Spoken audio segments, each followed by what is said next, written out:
Alright, so for the blazerpainter.ca heat press business cards, I had printed the business cards backwards so that when you heat press them, they will turn out forwards. Now you can tell these cards are very nice and very shiny. They're from Amazon. They are about $21.99 Canadian. I'll see if I can link the Amazon website. Ooh, maybe I can be an affiliate. Ooh. So as you can tell, I'm placing these very, very carefully. The main thing is you want the fonts and all the important stuff to be nice and centered. And you want it to be aligned correctly with the card. I have a big, almost black banner that helps me with the alignment.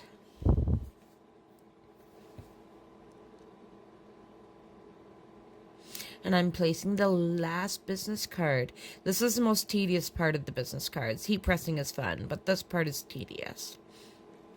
You want to make sure that it is nice and straight. So I'm putting some butcher paper down and then the business cards and then the Teflon sheet. I'm going to wait for the heat press to heat up, and underneath the butcher paper I do have a heat mat and a ironing board. So I had this at 360 degrees Fahrenheit for 40 seconds. Press the crickets button and it counts down from 40 seconds. I actually have this sped up at 300 speed. Now you're going to see that I'm going to wave some steam off of here. It does get very, very steamy.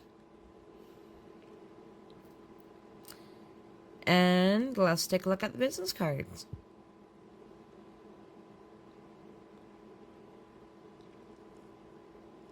Now you can already tell the business cards must have shifted when I pressed the heat press down, because you can tell there is some smudging on the back end, which is extremely unfortunate, which is why I have my arms crossed.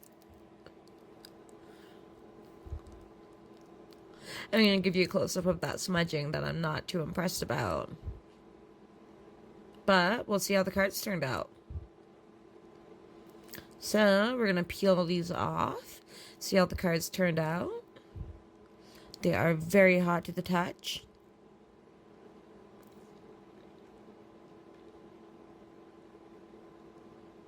And I love the way these cards glisten. Just wait till you see it. Just wait till you see it. And come on, come on. Glisten time. Glisten, glisten, glisten.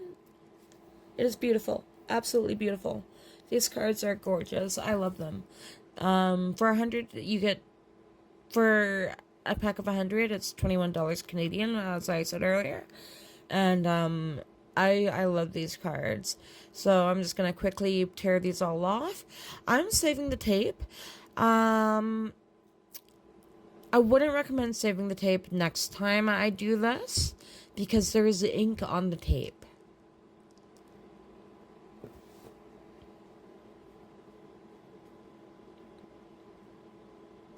I love how these cards turned out.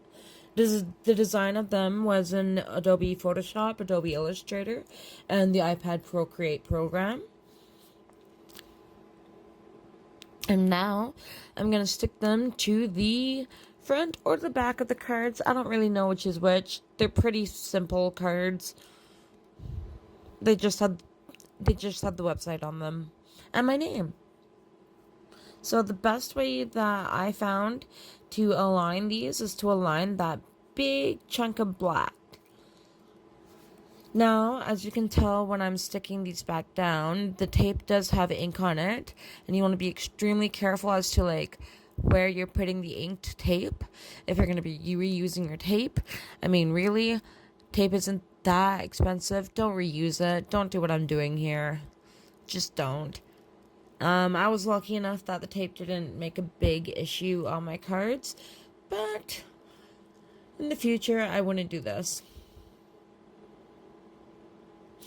Again, the printed version is backwards, and it doesn't look very opaque because it's heat.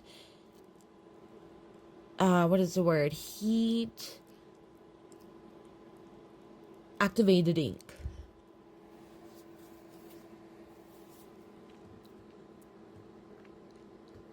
So I'm going to flip the butcher paper over so that I don't have the ink on the same side as the cards. Flip the cards over. You want the metal on the bottom of the paper. You want the heat transfer paper on top. You want the butcher, not the butcher, you want Teflon paper on the very top. The reason why I use butcher paper and Teflon paper is because butcher paper is cheap and I can throw it away. And Teflon paper is not cheap and I don't want to throw it away. So I'm going to put the butcher paper where the heat activated ink is gonna seep into.